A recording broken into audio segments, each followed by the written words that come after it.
In a world overrun with the fake, delusional, and disingenuous, he stands as a beacon of truth. He is Abuki Cabal.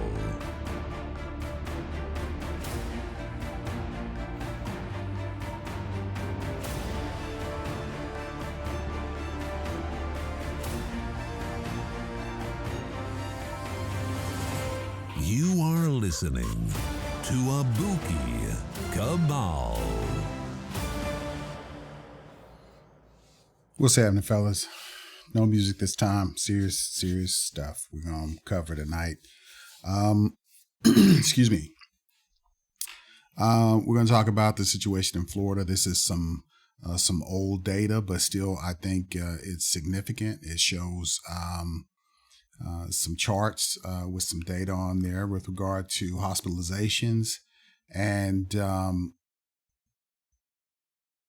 some high averages in Florida. One day you have 15,000 people that are confirmed cases and hospitalizations. Okay. The next day you have 21,000 plus. And they compare up in the top right here. They compare the daily admissions per 100,000 residents. The red is Florida, which is topped out. Texas next, and Florida after that. Okay. California is underneath a gubernatorial recall, because people are pissed off about the shutdown, which wasn't even a very strict shutdown, probably a little bit more liberal than it probably needed to be. And we see people going out acting as if they're being inconvenienced, which I can understand it. I mean, because people's livelihoods were at stake. But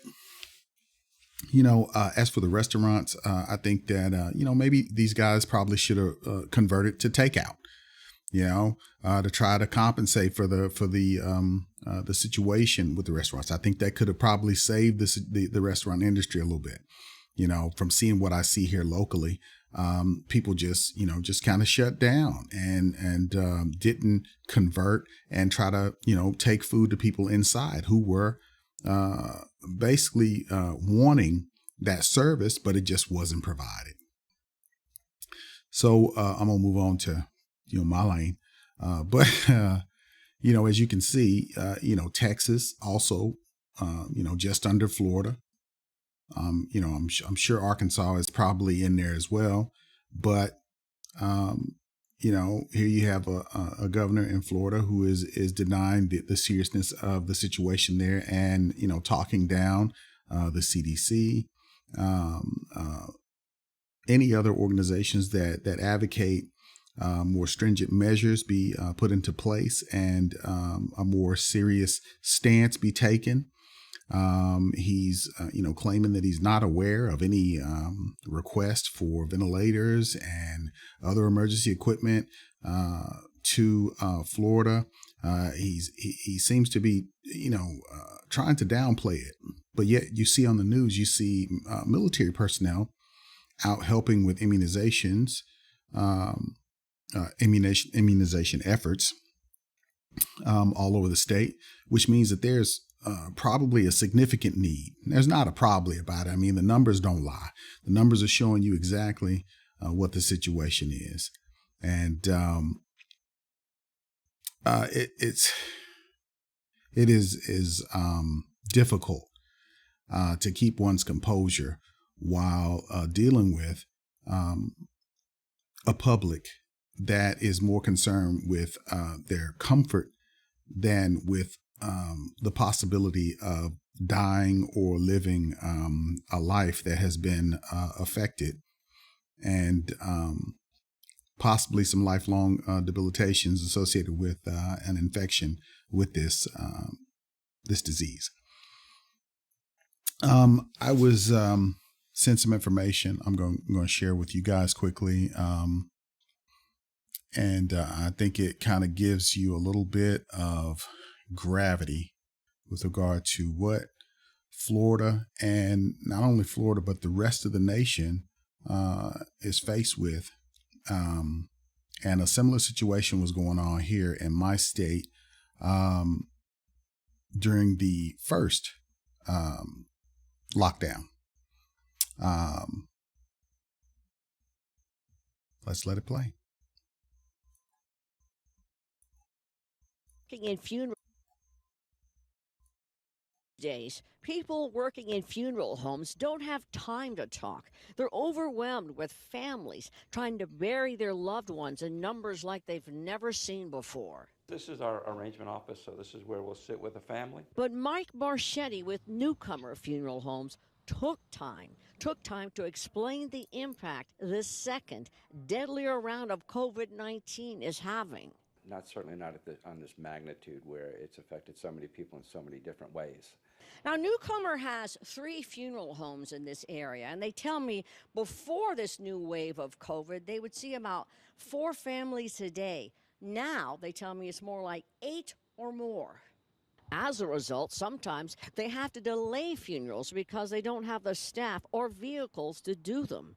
Sometimes funerals are delayed because the family is sick with COVID. There are certain situations where, you look at it and say, my goodness, how are these people coping? We are at capacity to where we've never been before. At Westside Crematory and Winter Garden, they're also overwhelmed. The area where bodies are stored prior to being cremated is stacked to the ceiling. The staff is working day and night to honor the dead. You don't want to turn anybody away. These are their loved ones. They're already mourning. We were there when a funeral home brought a body to be cremated. Sometimes they tell us there's a line 4 vans deep, and there seems to be no end in sight. We're at the point where we're hoping that the state will step in and supply some refrigeration. A death care industry struggling to handle the new level of demands, and a community struggling to handle the new levels of grief. In Orange County, Michelle Meredith, West 2 News.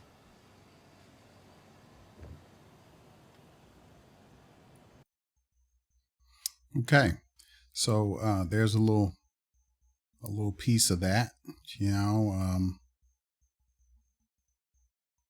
and here are a couple of other things that are kind of going on in the state. 75 doctors stage a symbolic walkout in protest of unvaccinated COVID-19 patients. So this is another situation where we are starting to see people who are being overwhelmed by people's feelings that they basically shouldn't take this vaccine.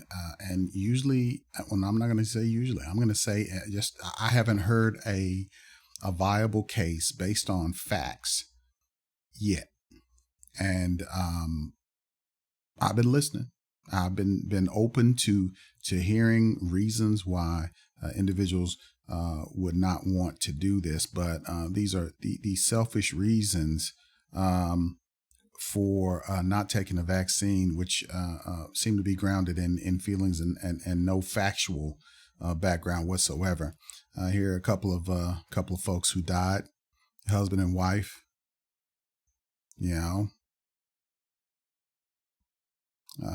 There in the picture,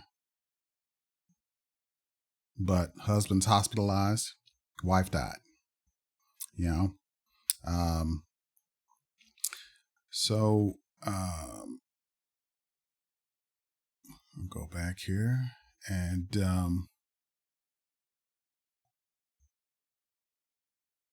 talk about this a little bit.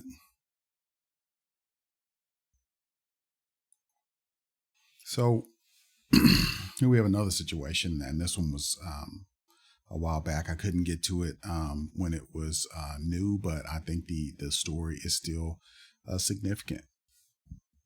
Here you have a Florida elementary school coach who doesn't remember the last 72 days that he fought for his life. while battling COVID in ICU there. His family's message is to get vaccinated against COVID-19. Okay. So, when you weigh the pros and cons of the possibility of you having to go through something like this, and the astronomical cost that you're going to have to incur while trying to fight for your life. And essentially, they say you're fighting for your life, but we're going to be fighting for your life. We're going to be, hooking you up to everything that we think will help, and, trying to keep you oxygenated and trying to keep you from clotting up, having, systemic shutdowns, kidney failure, heart failure, respiratory failure, clots, blocking on circulation to your legs, your feet, possibly, other extremities, your brain, they're all, any number of disasters that could happen as a result of you being infected with this disease. And not only that, you can get it once, and then you can be reinfected and get it again. And again, there's some people who have had it 3 times. Okay. So this is not something that needs to be played with. I want to shout out BGS for sending me that clip about Florida, and that's another thing that I talked about back when this thing first started here. We saw as people were passing that people were being cremated, and people were dying at a faster rate than could be processed through the systems that we have in place to pay respects to the dead and to take care of the family's needs in an orderly fashion. Okay. So here we are starting to see, so when that capacity gets up to a level that is so high that you cannot process the bodies in a fast enough manner, then the bodies will start stacking up. So then you're talking about refrigeration and housing of those bodies until you can process them, and there aren't very many people. See, this is the part of society that people don't take into account when they start to try to deal with the gravity of the situation. Okay.